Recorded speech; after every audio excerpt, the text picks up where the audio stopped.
Welcome to Off the Grid, a podcast for small business owners who want to leave social media without losing all their clients.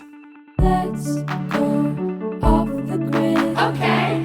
Let's go off the grid. Okay. I know that you really want to put your phone away. Yeah. Let's go off the grid. Hello, my friends, and welcome to Season 6 of Off the Grid. This is a podcast about leaving social media without losing all your clients, or more broadly, a show about cultivating creative careers on the internet that don't require any of our least favorite social media apps to succeed. I am your host, Amelia Ruby. I am the founder of Softer Sounds Podcast Studio. I am a writer, a speaker, an educator. I currently have 5 podcasts of my own, and I have to say this might be my favorite one. Maybe just because of all of you wonderful listeners and how much love you share for the show. I am forever grateful, and it's really an honor to be here for Season 6. We are over 90 episodes into this podcast, and we will hit 100 this season, which feels wild and inspired and brings me so much joy. So before we kick anything off, just thank you for being here. If you are new to the show, I'm so thrilled you pressed play on this episode, and I want to let you know that I have created a fantastic free resource just for you. It's called the Leaving Social Media Toolkit, and it includes the 3 tools that I used to step away from social media and set up my business without it. Those tools are a 5-step plan for leaving any social platform, my list of 100 ways to share your work without social media, and a creative marketing experiments database where you can collect cool, fun, interesting marketing ideas and then plan some seasonal experiments of your own so you can start to figure out what are the ways that you like to share your work? What are the ways that bring the most new people your way or help you make more money in the process? We have a very experimental approach to marketing here on this show, and that database is the way that I like to bring a sort of structure to my own experiments, and I shared it with you for free in the toolkit. So you can grab that toolkit at offthegrid.fun/toolkit. It is linked in the show notes, and that will also put you on the mailing list so you get super secret updates about episodes. I do my best to send an email every Wednesday when there's a new episode in the world, and those folks also get some behind the scenes updates from me, and I just love writing to you, speaking with you, being in your pod feed and your inboxes.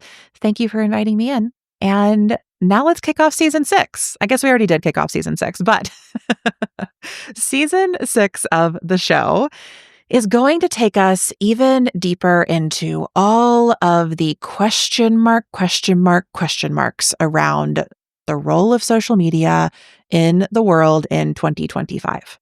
Now, our lens on this show is always creative business. So I'm always here to speak to, for, and with folks who are creating their own work and sharing it online. You may have your own business that you work in full time. You may have a little side hustle that you're just trying to get the word out about. You may have a job, but you love to write your newsletter and want to learn more ways to grow that side of your practice. I believe that self-employment is a spectrum. In fact, I did a whole episode about that in a previous season. You can go find it in the feed. And if you are interested in sharing your work on the internet and maybe making some money from it someday, you are invited here. I mean, you're invited here also if you're not, but that's who I have in mind when I'm making these episodes. And this season is going to dig really deep into conversations around how we do or don't use social media to do that. Of course, I'm also going to share some fun marketing strategies and business advice along the way. So I have episodes coming up on copywriting. We're going to talk about ethical marketing and how to learn from some of the ways that mental health practitioners are taught and trained to market, how we can apply that in our businesses and other fields. I'm also having really great conversations with folks who have very large Instagram followings and are grappling with what comes next for their work. That's in fact part of today's conversation. And we're going to get real about what happens to your business when you step off social media. In a couple weeks, I'm going to talk to a friend and former client of mine who's been off of social media for a year now and has grappled with some downturn in business and how she's reckoning with that and what it's meant for her. So, as always, this show is gentle and also no nonsense. I'm here to be honest and open about the challenging realities of running a business in the world right now, while also really helping all of us believe that we can do this work and we can do it in the ways that are true to ourselves and our values and our creative spirits. As we kick off this new season, there are a lot of new listeners here. So I also just want to be really clear up front that here at Off the Grid, I know that all action is imperfect, but we are still actively working against white supremacy, patriarchy, capitalism, ableism, colonialism, transphobia, homophobia, racism, sexism, misogyny, war, prisons, borders, genocide, and all systems of oppression and acts of oppressive violence. There are a lot of people who want to leave social media. And I'm not saying you have to agree with me on every single thing that I believe about the world, but here on this show, we uplift queer folks, trans folks, disabled folks, chronically ill folks, BIPOC communities, immigrants, women, and so many other marginalized individuals and groups. And if you yourself listening right now do not want to support those groups, then I invite you to just kindly see yourself out. There are like a million other marketing podcasts for you, but those are the people that I am for and that I want to support and that I am inviting into our Off the Grid community. So I hope that you yourself may have one or more of those identities, be a part of one or more of those communities, or ally with them, stand alongside us in our work to do business differently and move through the world differently and embrace our differences as a site of generative, creative, erotic, in the Audre Lorde sense, power. Okay, if you're new, you'll learn that I do a lot of disclaimers like this because I like to be clear. But I think for now, I want to tell you about today's guest, and then I want to move us right on into this amazing episode that we are kicking off season 6 with. So today on the show, I am joined by Arielle Estoria. Arielle was born and raised in Northern California and now resides in Los Angeles with her spouse, John. She is a published and commissioned poet, author, actor, and model, and she has shared her work through custom spoken word pieces, workshops, and themed keynote talks with companies such as Google, So Far Sounds, Lululemon, Dressember, TEDx, the Skims campaign by Kim Kardashian, and more. She's also been making strides in the commercial and television worlds as a SAG-eligible actor and has been seen in commercials for brands like Etsy, Starbucks, PayPal, TJ Maxx, and in addition to all of that, she is the co-author of 2 self-published collections of poetry. And in March 2023, she released her first solo book of poetry titled The Unfolding, An Invitation to Come Home to Yourself, that came out with Harper One and is available wherever books, ebooks, and audiobooks are sold. Arielle reached out to me after I was a guest on We Can Do Hard Things with Glennon Doyle and wanted to talk about her experience on social media, particularly how her following grew over the past decade and how her work and career was both influenced and shifted by the rise of support for Black creators beginning in roughly 2020, and then also the complete drop-off of that support in the following years. So in this episode, we talk about making your art, staying true to yourself as an artist, what happens when suddenly you can make so much money for making a post, and then all of a sudden you can't and nobody replies to your emails anymore, and the ways that Arielle is moving forward on Instagram and off of it this year, the boundaries that she's creating around her work and her life so that she can continue to show up as herself everywhere that she likes to show up. I was really honored that Arielle had this conversation with me, and I can't wait for you to hear it. Let's go ahead and dive into this conversation and season 6 of Off the Grid.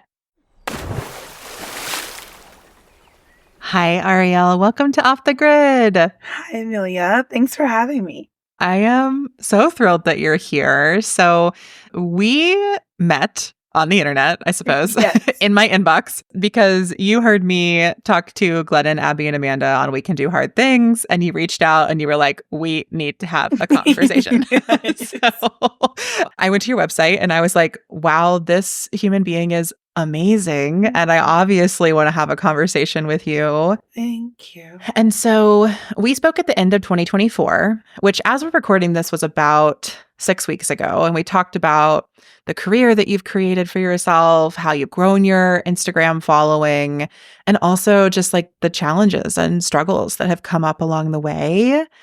And then since we spoke, social media has been through so much. We like lost TikTok for a minute. It came back. Mark Zuckerberg got rid of fact checking. That's still gone. Right. Like we're speaking in like a really ripe moment where a lot of people are questioning their relationship with social media, are reflecting on what role it has in their lives. And I know that you're doing the same. So what I'm hoping for our conversation today is that we can kind of trace your journey through how you joined social media, how you grew an audience there, and then spend some time talking about like how do you navigate social media now and what is coming up for you as somebody who is still very present on the apps, but trying to be so in like thoughtful and intentional way. Yeah. Because off the grid listeners will know that I am not on social media at all. Yeah. But I would say over half of our listeners still are to some degree. And so I'm just really excited to have you here to kind of share your experience of being on the apps. And I mean, honestly, like building a envy-inducing career there to some degree. Let's be real. You have built a really beautiful creative career on and off of Instagram. And so for folks who might be new to you, you are a poet, an author, an actor, and a model. And through all of those endeavors, you have grown an audience of over 100,000 followers on Instagram. And as a part of that, you've done partnerships with household name brands like Lululemon and Skims. And I can't wait to hear all of the stories of that. But I'm wondering if we could begin by you taking us all the way back to when you got on Instagram. Like, what brought you to the app? And how did you start growing your audience there? Instagram was so fun. Like it used to be so fun. And we had weird filters on everything we posted. Yes. And it was so moody, like it was really the extension of like, cause I'm an early 90s kid. So I grew up in, that crossover of like the internet is coming, and the internet being here. And I like to say like, I'm still the generation of like play outside till the lights come on. And then we would have set times for internet things, but sometimes our phones were just texting. We didn't really have the internet on our phones like that. I had a sidekick that like flipped out. Like I think about those moments and I think about, we had Facebook and Facebook used to be like connected to your university or your school or something like that. And then it extended. And I just remember Instagram being this, it's funny, like kind of just like off brand, kind of lo-fi kind of space where we just got to be a little weird.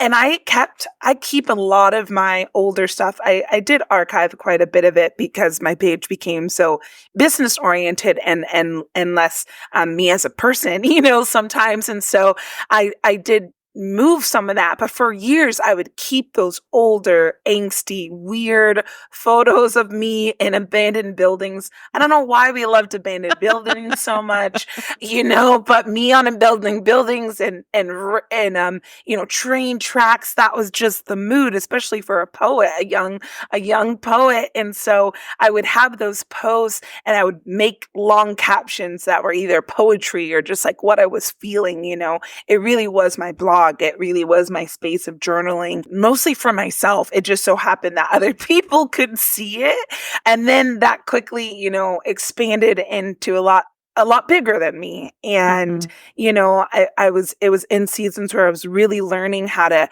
utilize my voice and how to be in my body and all of which I was sharing, to my quote unquote audience, which were really just my friends, but at the same time, I was also performing and doing poetry. I've always performed. I've always been a creative.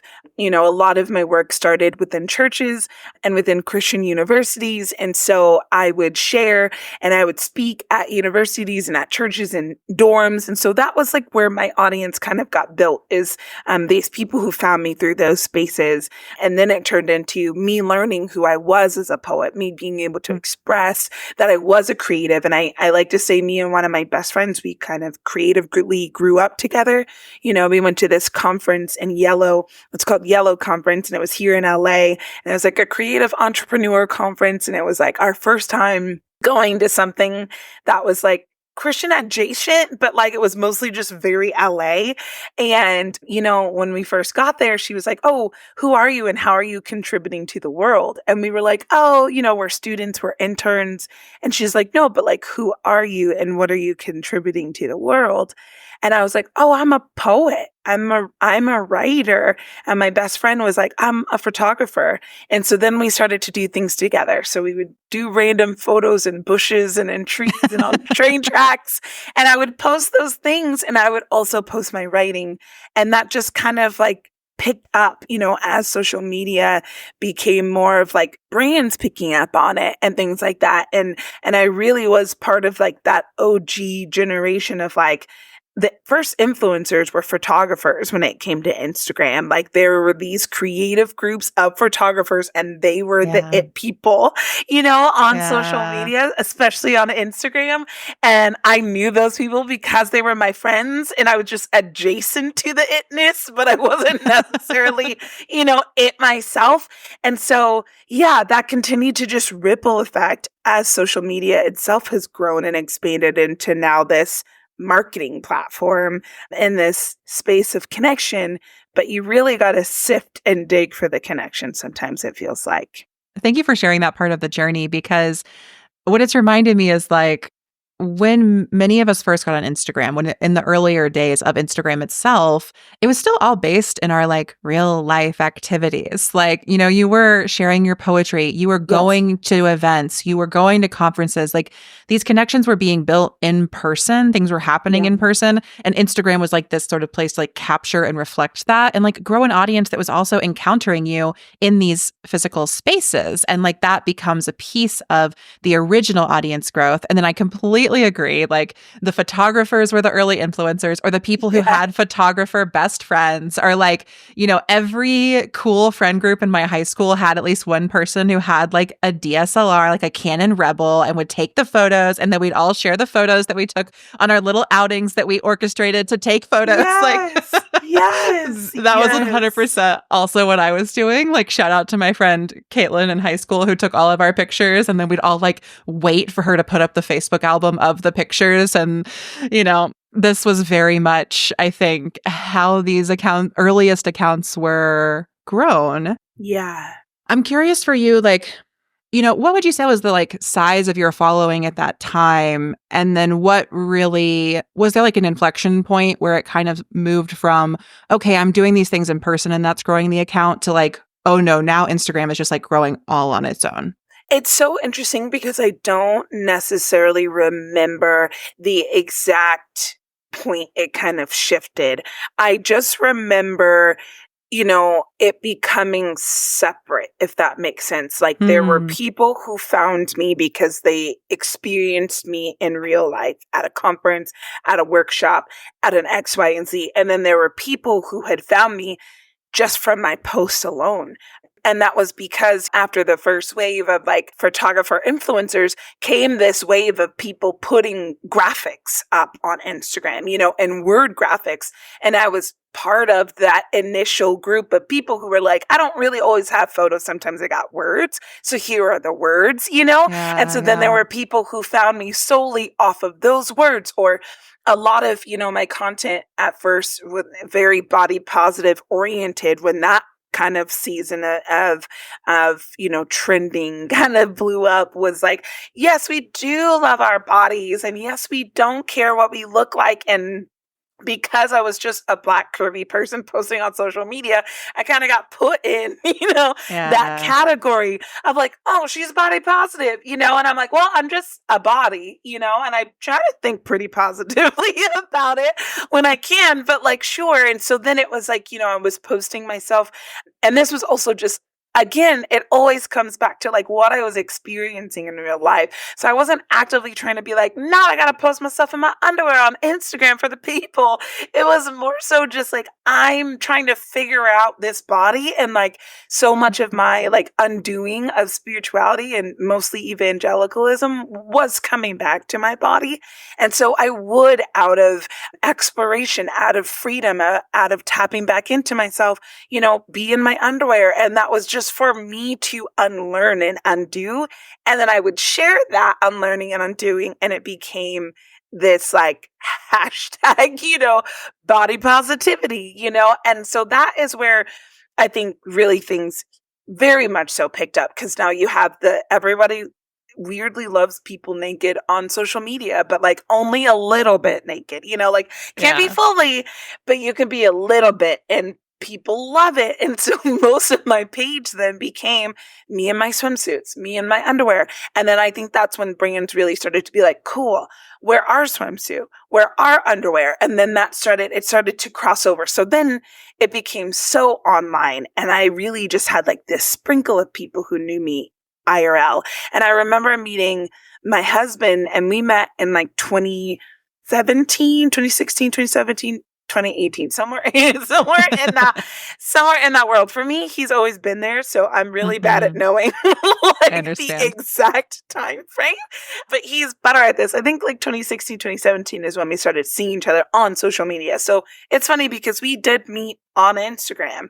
That it's how we connected, I Mm. do think we could have met each other in real life in a lot of different settings. We've now learned we've kind of been orbiting each other for all my time here living in LA, but that is how we had our actual kismet meeting, if you will. And I think when we had met, I was at like 10,000 or like 13 around there. And then again, that next season of like 2018, 2019, 2020 became, the Pass the Mic and the Follow the Black Creator. And that is when things like really picked up. And I'm not sure if that was as beneficial as it could have been, but Yeah. I think those were like the subtle shifts that kind of happened. Yeah, I'm really enjoying like revisiting your journey as like charting these different eras of Instagram influencing. And, as somebody who existed far downstream from you, I certainly had my own version of posting in my underwear, taking my selfies for self-love, doing my own whole like body positive journey. And I Yes. like was learning from creators like you who were doing that years before I Yeah. was, which Yeah. I think like is beautiful and beneficial. Like there are these ways that I want to hold the both and of it, right? Is like it's weird that this is like a Instagram constructed hashtagification of our lives and experiences. Yeah. And also like I don't know if I would have gotten free from diet culture without this like space where people were really sharing and people like you were stepping forward. And even if it was, I love how you're kind of teasing out, like to some degree, you're like, I was just being myself in my actual body and people called it body positivity. Like, I think that's important to name. And also, like, when you're uplifted and elevated, it has an impact. And so, like, yeah, I like holding both of those pieces together. And I really appreciate how you do that.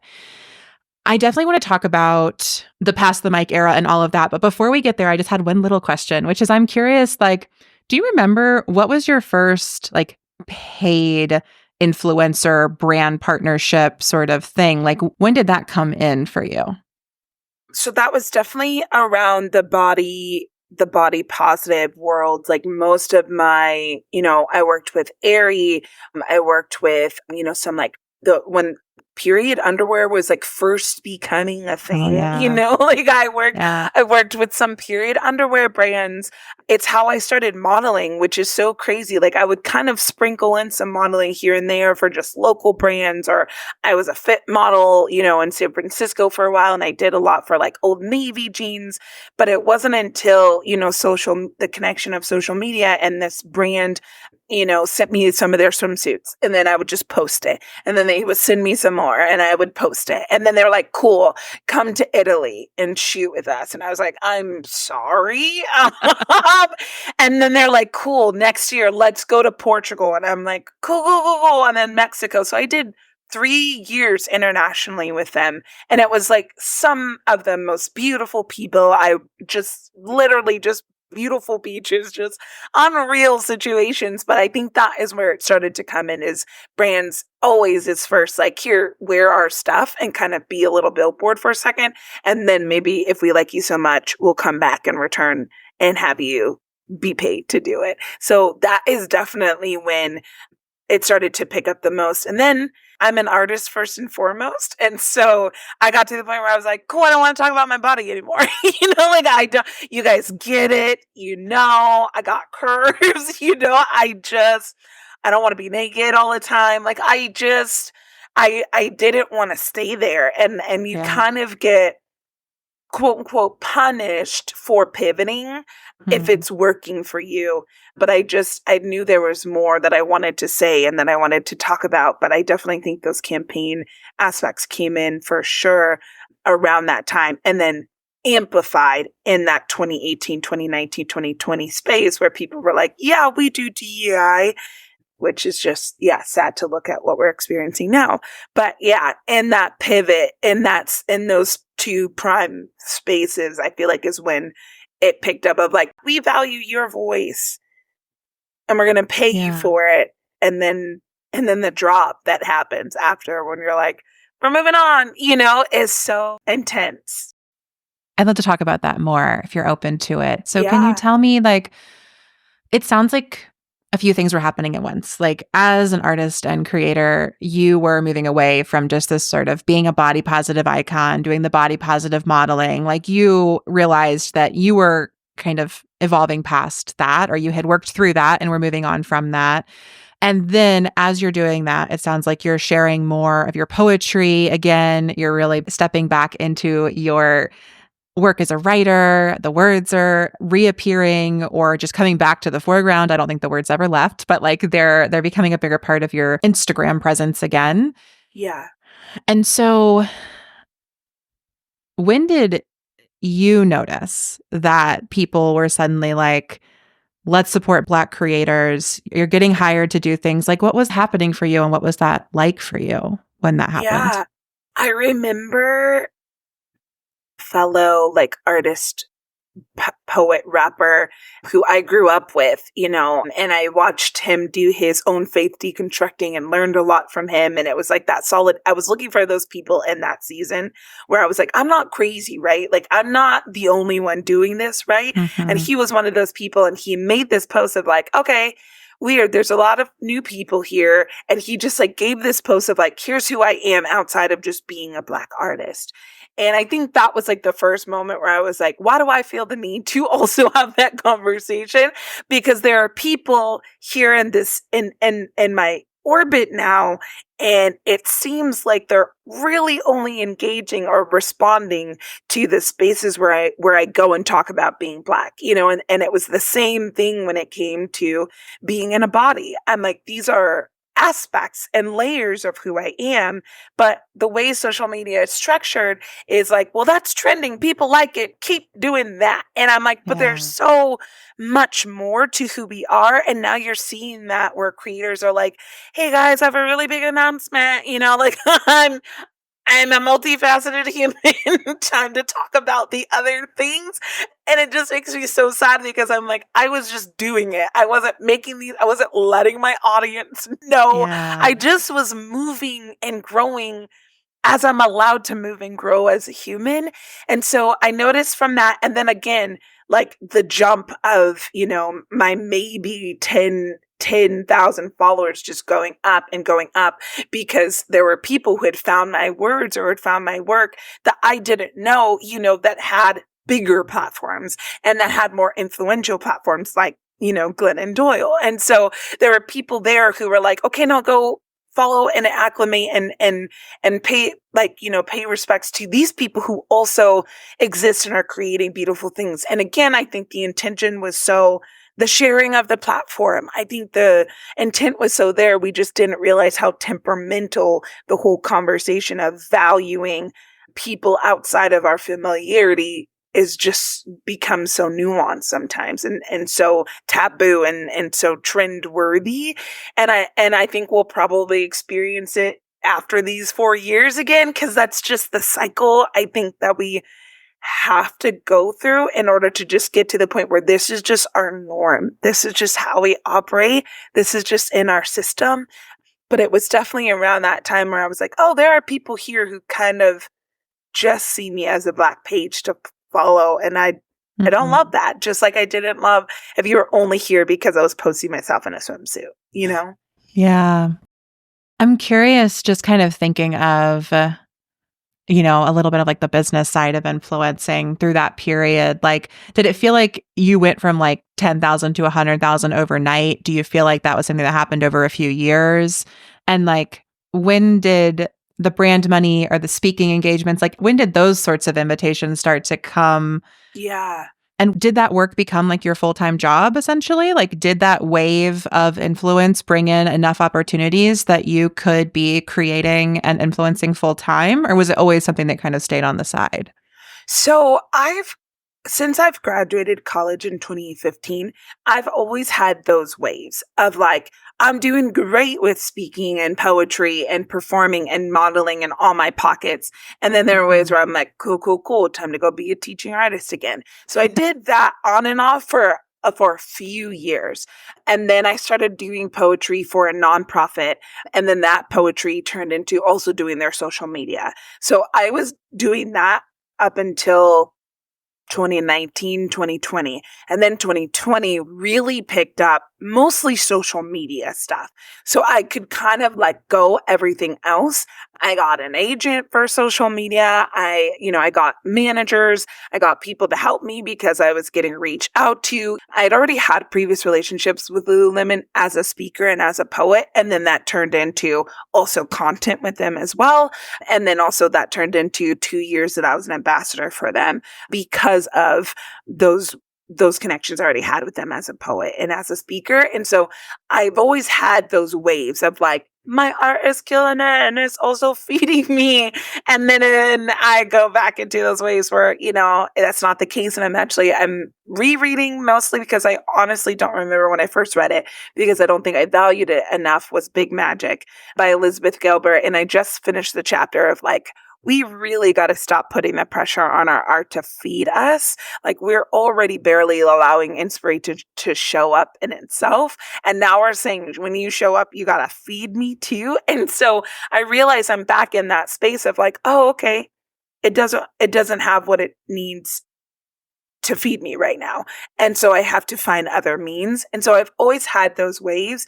I think those waves have just been a lot more jolting when you add in those social media elements because you do make like really great money off of a post. Like it's kind of insane. And every time I look back at it, I'm sad because I don't think I was really ready for that much of an influx. I don't think I really knew how temperamental it was. And I just would have done things so differently. But it was like literally maybe 2 years max where it was like, we're living. And now I'm back to having a full-time job as a social media manager, and I'm doing acting and I'm doing poetry and I'm doing side things because that's where we're back to. And so I've always had those waves, but I do think those waves dipped and extended a lot more drastically because of work on social media and campaigns and things like that. How does it feel to ride that wave? And how does it feel to like looking back through your account and seeing your work, and I've been exploring your online universe for a while, like the quality of your work and your art is so consistent, but it just sounds like the reception and the amount of attention it gets is so out of your control and has been so tied to like these waves of other people valuing these like niches of your identity. Like, Yeah. I imagine that can just be really hard. Like, how does it feel and how do you hold yourself through that? Yeah. There's so many waves to it. There is the part of me that's like, I remember crying with my therapist because I was like, I have to get a job. Mhm. Like, and that's just forever the artist and like internal dilemma in me. But it was so amplified when I could make a post and like make my rent for the month, and it was so amplified when I was so in demand. And then nobody was literally responding. Like brands that I worked with for years just apparently, stopped responding according to my agent, and so I went into this. I don't know if I would call it a depression. I'll call it a weight. I'll call it this darkness of just like, well, none of it is shit then. Like if it really, the internal dialogue that an artist already has about you're not doing enough or being enough was just 10 times more amplified within the setting of social media. And the hard part about that was like, I didn't ask for that. I asked to be an artist. I vowed to be an artist, but I didn't ask for this. I was put into this. And the whiplash of it is almost 5 times more intense, And again, I'm like referring back to Big Magic just because this has been I'm not Yeah. on my phone before I go to bed. I'm reading. So it's my night before I sleep, my thoughts before I sleep thoughts. And so, she talks about the idea of like saying we want to, pursue our craft and be a part of our craft, but not wanting to take the shit sandwiches. And I fully have embraced the shit sandwiches that being a poet brings me, that being a writer brings me, that being an actor brings me. But when it came to social media, because I did not ask for that, I was not prepared for those shit sandwiches. And they felt so much more worse because they were impacting my financial so Mm. significantly Mm. and my well-being so significantly. That became my thing where I'm like, I can be an artist now. I can set myself up to produce my book and create poetry and visuals and things like that because of this income. And so that flip-flop, again, like I said before, I'm used to those waves. It just was so much more of a low. The lows were so low and the highs were so high. And it was just, and then you look back and you're like, who even was I in a lot of that? And I'm a person who always strives to be the same person I am on screen than I am off screen. And I've gotten that a lot of like, well, you are literally the person you are on social media. And I'm like, why would I not be? So that authenticity and that through line is so important to me. And it just gets so much more, more tricky to navigate that when you're only an online entity and only an online perception. And and I think that's still sometimes, I still have a platform and I'm still on social media, as we talked about. And I'll still walk and people will be like, I love your content and it's art to me, and Mhm. it's just what it is. And I've gotten used to that, but that jolt just still is something I'm still recovering from because I'm like, I have to have a job now, I have to post for other people. And honestly, I don't want to be on there at all, at this point. Hey there, lovely Off the Grid listener. We're taking a quick break from this episode because I want to make sure that you know that you can become an Off the Grid sponsor and share your work here on the podcast during a mid-roll ad like this or in a pre-roll ad that airs before every single episode on our feed. In past seasons of the show, I have shared some of my favorite affiliate partners. If you've heard the Flowdesk ad, you know what that's all about. But since season 3, I've also been partnering with listeners like you to showcase your work and the amazing, inspiring things that you're creating and sharing with the world. I know I don't have to tell you this, but Off the Grid listeners are smart, fun, values-centered business owners who create and share impactful things on and offline. We are writers, artists, designers, wellness practitioners, service providers, shop owners, and product makers who know a lot about our craft, but need more support making the business side of things thrive.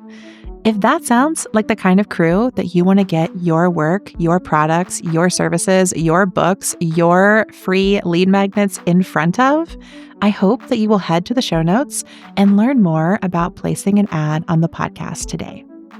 One of our very happy sponsors from last year wrote to me and said this: "Placing an ad on Off the Grid was hands down the best investment I made last year. My cost per lead ended up being around $6, which is 70% less than Meta's average, and nearly all of those leads are still highly engaged a year later.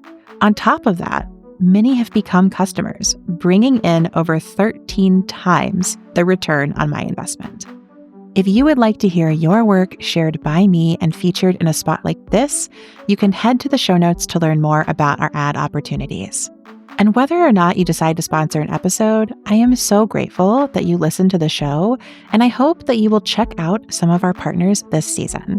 They have amazing free and paid offerings for you, so please make sure you click through when you hear them. Okay, enough about our sponsorship opportunities.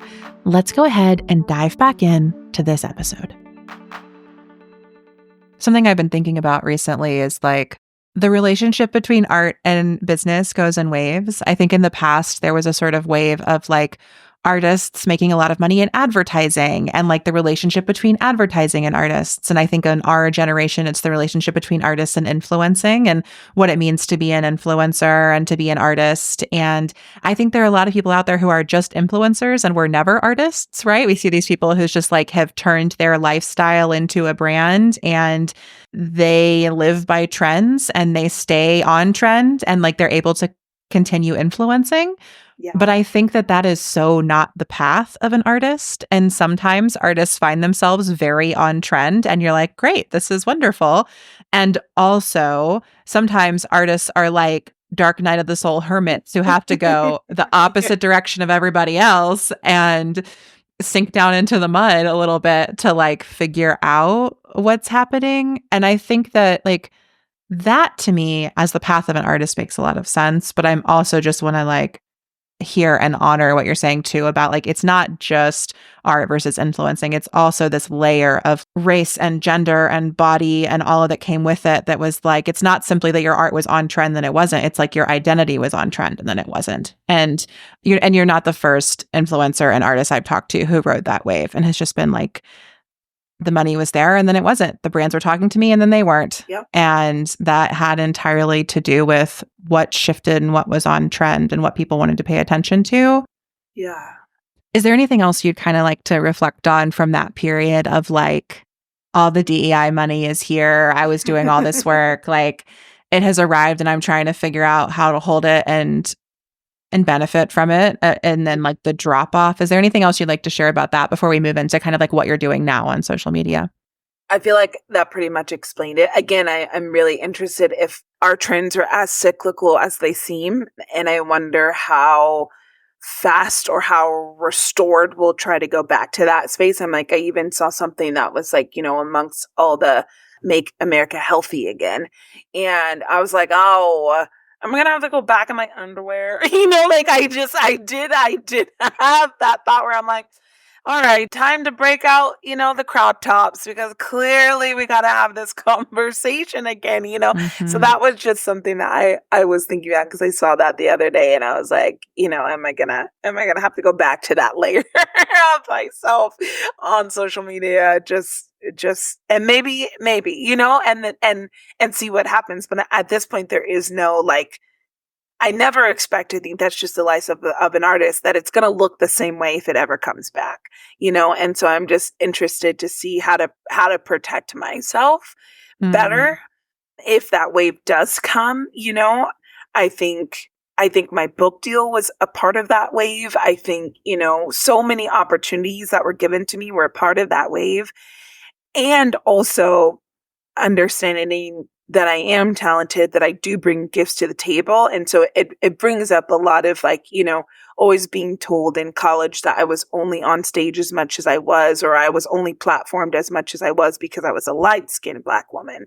And I have to continuously come back to reminding myself that no, I know I've worked on these crafts. I know what I'm bringing to the table. I know what my work is capable of doing, and yet you have these like outlining layers that make you second guess or doubt those things, and that it's just coming to you because you are Black with a check mark next to your name, or because you are light skinned and the more approachable type of Black person. And so there's always that teetering back and forth that comes back. And so if there is a cyclicalness to it, I just want to know how to better prepare myself and how to better equip myself to weight it so much better, to be so much wiser in it and not be so trusting. I'm so trusting.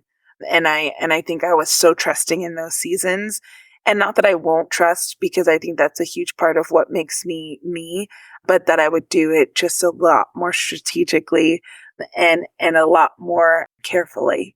I mean, I think that already is so wise. It sounds like you've really cultivated this sort of sense of, I mean, self-preservation and recognizing that it's a business. And I think that, Yeah.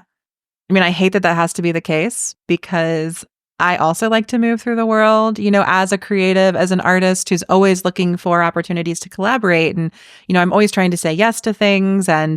and find ways to, uplift and be uplifted and do that together. And I can see how you bring that spirit to your work. And I can see how if there's an influx of opportunities, like you take that spirit into it.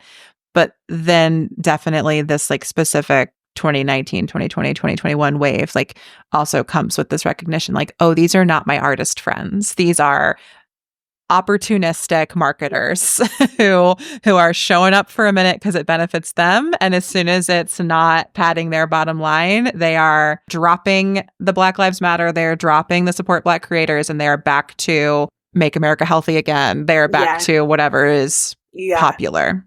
Yeah, yeah. And I will say there are a few brands who I feel like are really holding on to maintaining that as a part of their zeitgeist and a part of the foundation of who they are.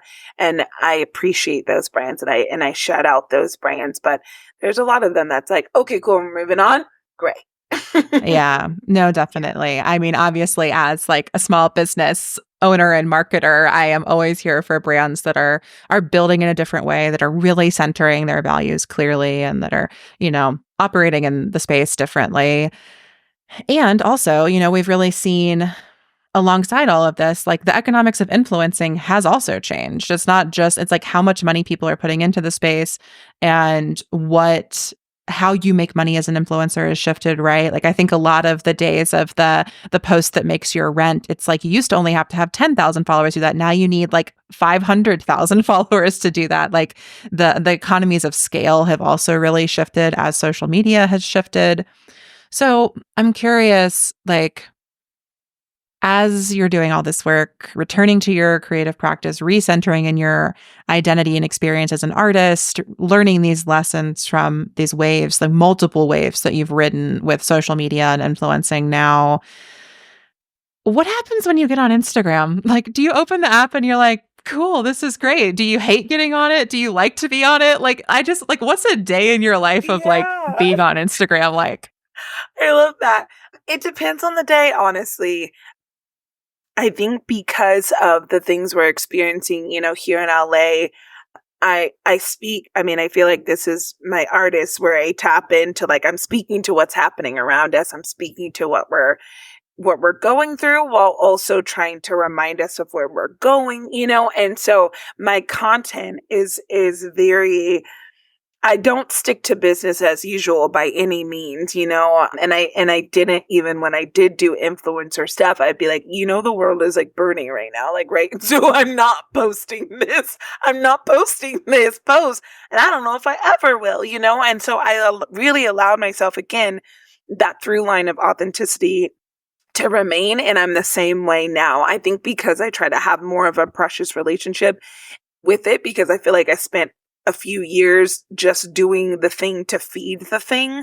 I've really started to come back to like doing the thing to feed like me and to feed the audience, not feed, fill the audience that I first cultivated in this space. And it was people who found me because they experienced my words in real life, or they experienced my words on social. And I'm really wanting to come back to that. And so when I do go on it, it's because I have something to say. I'm not getting on it searching for something to say anymore, or searching for what to contribute or add to. I've never been a hot take person to begin with. I don't tend to do that just because I'm like 900 people are going to talk about it. And I think that's my Enneagram 4, where it's like, it's just not special. I don't feel special when I do it. So I'm not going to do it, And so right now it's a lot of that. I'm like been talking about very specific things on my platform. And also just, I'm always seeking to figure out how to be a light space in everything. And so there's those days, and then there's days where it's like I don't have anything to say, and I am just on it because I'm wondering what other people are saying. And that's when I start shopping and doing things, and then I tell myself I have to get off. I really just tapped into all my devices with social, of just like buying things I didn't need, buying things that were like cute and trendy because I felt like I needed to be the influencery person that I had was set up to be. And I wasn't really curating things in a way that felt authentic to me. So I've been trying to come back to that. And again, it's the nighttime that really gets me. I think that's when my creative brain is honestly the most active. And so if I'm in bed, I really try not to have my phone. It's next to me, but it's not on me. And I'm instead reading or Kindling or something that's like actually activating my creative mind. And I think that was like another thing of like, while I was doing mostly, influencer like content, I just didn't feel like a artist. I didn't feel like a writer. And so I've been like coming back to reading and coming back to journaling and coming back to those spaces again. And even posting my poetry, me just saying it on my page and just coming back to that again, because it feels good and not because I'm trying to feed a thing. Yeah, the return to the art. I mean, Yeah. that is like the beauty and challenge of being an artist. I guess it's just the practice of being an artist, right? Like we just always come back to it. For you, it's always back to the words. I love hearing about the sort of supportive boundaries or practices you've set around social media as well. So like not having your phone in bed with you, trying to avoid those impulses to shop or to buy, which of course, Instagram is always really pushing on us. TikTok is really pushing on us. So heavy. I'm like, I did not re-download TikTok. That was like another my things. I'm like, one still little pop-ups and it went away. I was like, yeah, I'm not playing this game. I'm not doing it. I already got to do it for one app. I'm not doing it for this one. So I haven't re-downloaded it. I'm not going to re-download it. Maybe I'll sprinkle in a YouTube, but also I think I'm just trying to come back to the words, and I also am really trying to focus on the life that happens in real life and coming back to like, that was, social media so much of like, we put our in real life on there versus that becoming our lives. And I think I'm always trying to find that balance and come back to that authenticity. That's so beautiful. I feel like that's a really nice place to leave listeners. Is there anything else that you want to say or share about your experience with social media, or ask me about social media before we wrap this up? I do have one question. I'm like, does talking about being off the grid as much as you do make you want to be on it at all? Great question. The short answer is Yeah. no. I really don't crave it. I don't miss it. I do have like fleeting interactions with social media. So through Softer Sounds, my podcast studio, which is my full-time job, essentially, like some of my clients, we create social content for them. So like I make video clips of podcast episodes for people. Right. And occasionally I'll go like have to look at the client's Instagram account to see what happened or if it went wrong or something. Right. But I don't post for them. I'm not like logged in, but I'll go like look at it and I'll be like, oh, I don't miss this at all. Like when I do have to engage, there is no piece of me that's like, I want this for myself again. I love that. But I have noticed, that said, I've gotten much more into YouTube over the past year. And as TikTok has been so under siege or like so questionable, the status of it in the US, YouTube has really pushed shorts more. And I have found myself scrolling shorts. And I really have to make myself stop. Like it is such addictive tendency. And because I'd gotten off the other apps, I just don't get tempted very much. Like I'm not going to get on TikTok to scroll. I'm not going to get back on Instagram just to look at reels. But because I was already on YouTube and then it like really started pushing this, I was like, oh, I've fallen back into this pattern. So I don't miss it. I don't want to be back on the grid, but sometimes I find myself there because every app is kind of turning into social media. Same with Substack, right? Like Substack launched Notes and I had the app on my phone and I started to find myself just scrolling and looking at all these posts from people I'd never heard of. And I was like, no, I don't want to do this anymore. So I deleted the Substack app. I guess I'm going to have to delete the YouTube app if I want to, or like really get better at not scrolling shorts. The shorts. Yeah. So I don't know. I guess that's like a more nuanced answer to your question. I don't want to be back on the grid, but sometimes I get pulled there anyway. Mm-hmm. No, that's totally fair. Well, Arielle, where can listeners find you if they want to connect with you and your work? What are you up to in the first half of 2025 and how can people tap in and connect? Yes. So I'm up to surviving right now, honestly. Yes. I don't know if this year, at least as of right now, it's not a work on something year, and I'm totally okay with that. I feel like I've really reached some really beautiful full circle moments when it comes to being a poet and an author. So I have plenty for you to engage with. And I think that is something I'm really sitting in it as we talk about, the constant need to produce and create. I'm like, I've created a lot. There's a lot for people to engage with. And so you can find, my website, which has all the links to my Spotify and my Apple and all the things if you want to listen to me and my poetry to music. So those live in those musical spaces, as well as books. I have a book. It's called The Unfolding. It's on Audible. You can also purchase it from Bookshop or from a local bookstore. Do that before you go anywhere else. I'm also on Bandcamp. If you're really underground like that, you can go there and find me. If you're really just not on the grades at all, I am on a Bandcamp, so you can find me there as well. But if you are on the grid, you can also find me on Instagram. That is unfortunately a home of mine, and you can come on in. Yeah. And you have a beautiful body of work there that does span years and years. So thank you. Okay, listeners, thank you so much for tuning in today. I hope that you go explore Arielle's entire universe online. And for now, we're both going to get back off the grid a little bit. So I will see all of you beautiful people off of the grid and on the internet. Thanks for listening to Off the Grid. Don't forget to grab your free Leaving Social Media toolkit at offthegrid.fun/toolkit. This podcast is a Softer Sounds production. Our music is by Melissa Caitlin Carter of Making Audio Magic, and our logo is by Natelier Studio. I'm your host, Amelia Ruby, and until next time, I'll see you off the grid and on the interweb. Let's go off the grid. Okay. Let's go